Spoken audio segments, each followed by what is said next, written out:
Hello viewers, welcome to Aparna Super Kitchen. இன்னைக்கு நம்ம சேனல்ல வீட்லயே சூப்பரா டிக்கா பன்னீர் பீஸா எப்படி செய்யறதுன்னு பார்க்க போறோங்க. வாங்க வீடியோக்குள்ள போலாம். அதுக்கு முன்னாடி நம்மளோட சேனலை சப்ஸ்கிரைப் பண்ணாதவங்க மறக்காம கீழ சப்ஸ்கிரைப் பட்டனை கிளிக் பண்ணிக்கோங்க.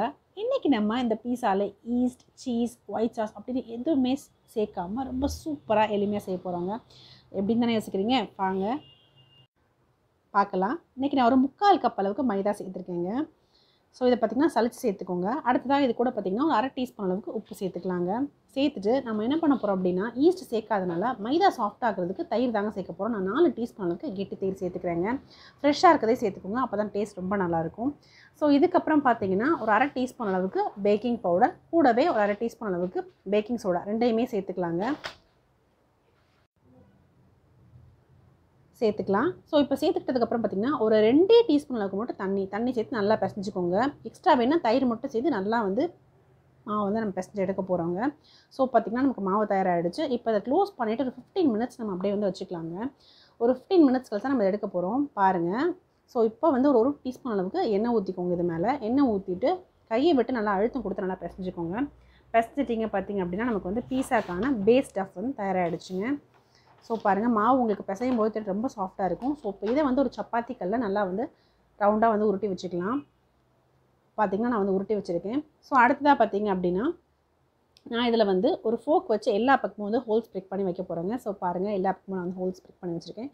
ஸோ அடுத்ததான் பீஸா சாஸ். ஸோ இது மேலே ஃபுல்லாக நான் பீஸா சாஸ் ஸ்ப்ரெட் பண்ணி அப்ளை பண்ண போகிறேங்க. ஸோ எல்லா இடத்துலையும் அப்ளை பண்ணிக்கோங்க. உங்களுக்கு எவ்வளோ தேவையோ நீங்கள் ஸ்ப்ரெட் பண்ணிக்கலாங்க. இப்போ பார்த்திங்க அப்படின்னா நான் ஒரு டீஸ்பூன் அளவுக்கு தயிர் எடுத்துருக்கேங்க. ஸோ இப்போ அந்த தயிரில் நான் என்ன சேர்க்க போகிறேன்னு பார்த்தீங்கன்னா ஒரு 1/2 டீஸ்பூன் அளவுக்கு சில்லி பவுட்ரு சேர்த்துக்கோங்க. பாருங்கள், சில்லி பவுட்ரு சேர்த்தாச்சு. அடுத்ததாக பார்த்திங்க அப்படின்னா ஒரு 1/4 டீஸ்பூன் அளவுக்கு மஞ்சள் தூள், கூடவே ஒரு 1/2 டீஸ்பூன் அளவுக்கு மல்லித்தூள், அதுக்கப்புறமா கரம் மசாலாவும் ஒரு 1/2 டீஸ்பூன் சேர்த்துக்கலாங்க. இப்போ இது சேர்த்ததுக்கப்புறமா ஒரு 1/4 லெமன் எடுத்து கொஞ்சமாக லெமன் ஜூஸ் புழிஞ்சு விட்டுக்க போகிறோம். ஸோ இது புழிஞ்சதுக்கப்புறம் பார்த்திங்கன்னா இதுக்கு தேவையான அளவுக்கு உப்பு சேர்த்துக்கோங்க. நான் இன்றைக்கி ஒரு 1/2 வெங்காயம், குடமிளகா, அதுக்கப்புறம் தக்காளிலாம் எடுத்து வச்சுருக்கேங்க. ஸோ கஸ்தூரி மேத்தி கொஞ்சம் சேர்த்துட்டு நான் பன்னீர் எல்லாத்தையும் சேர்த்துட்டு நம்ம மிக்ஸ் பண்ணி வைக்க போகிறோம். பன்னீர் நான் 100 கிராம் தாங்க எடுத்துருக்கேன். மிக்ஸ் பண்ணியாச்சுங்க. ஸோ நம்ம இதை தான் நம்ம பீஸாவில் மேலே அப்ளை பண்ண போகிறோம். ஸோ பாருங்கள் எப்படி அப்ளை பண்ணியிருக்கோன்னு சொல்லிட்டு சூப்பராக அப்ளை பண்ணியிருக்கோங்க.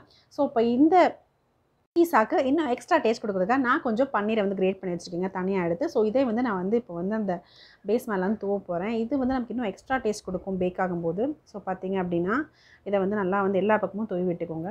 ஸோ அடுத்ததாக ஒரு தட்டை எடுத்துக்கலாம். நம்ம இந்த பீஸாக்கு பத்துற மாதிரி எடுத்துகிட்டு அதில் எல்லா சைடு நம்ம எண்ணெய் தடவை போகிறோங்க. ஒரு டீஸ்பூன் அளவுக்கு எண்ணெய் ரொம்ப கரெக்டாக இருக்கும். ஸோ இதை தடவிட்டு அந்த டஃப்பை இதில் மாற்றி வச்சுருங்க. ஸோ அடுத்ததாக இதை பேக் பண்ணதுக்காக நம்ம என்ன பண்ண போகிறோம் அப்படின்னா ஒரு கடாயில் ஸ்டாண்ட் ப்ளேஸ் பண்ணி ஸோ இப்போ இந்த பீஸா டஃப் இது மேலே வைக்க போகிறோம். ஸோ வச்சாச்சுங்க. வச்சுட்டு இதை நம்ம லோ ஃப்ளேமில் வச்சு ஒரு 20 மினிட்ஸ்க்கு நல்லா ஹீட் பண்ணலாங்க. ஹீட் பண்ணால் நமக்கு பேஸ் சூப்பராக நல்லா குக் ஆகிருக்கும். ஸோ பாருங்கள், 20 மினிட்ஸ் கழிச்சு இந்த சைஸ் எவ்வளோ டபுளாக இருக்குது. சூப்பரான ஸ்மெல் வந்துட்டுருக்குங்க இந்த இடத்துல. அந்த மைதாவை நல்லா பேக் ஆகிருக்கிறது மட்டும் இல்லாமல் அதோட சைஸ் டபுளாக இருக்குது. பன்னீர் நல்லா குக் ஆகிருக்கு. ரொம்ப அருமையாக இருக்குது அதோட ஃப்ளேவர். ஸோ இப்போ நம்ம ஒரு வேறு இதுக்கு ட்ரான்ஸ்ஃபர் பண்ணிடலாம். ஸோ நான் ஒரு தோசை கரண்டி எடுத்து வேறு ஒரு பேனில் ஷிஃப்ட் பண்ணி உங்களுக்கு காமிக்கிறேன் பாருங்கள் எவ்வளோ சூப்பராக இருக்குன்னு சொல்லிட்டு. ஸோ இப்போ இதில் நம்ம ஸ்லைஸ் போட்டுடலாங்க. பாருங்கள், பன்னீர் ரொம்ப நல்லா குக் ஆகிருக்கு. ஸோ கண்டிப்பாக நீங்கள் இந்த பீஸா ரெசிபி வீட்டில் மறக்காமல் ட்ரை பண்ணி பாருங்கள். எல்லாருக்கும் ஷேர் பண்ணுங்கள். இந்த ரெசிபியை லைக் பண்ணுங்கள், கமெண்ட் பண்ணுங்கள். மறக்காமல் எங்களோட சேனலை சப்ஸ்கிரைப் பண்ணுங்கள். தேங்க்யூ.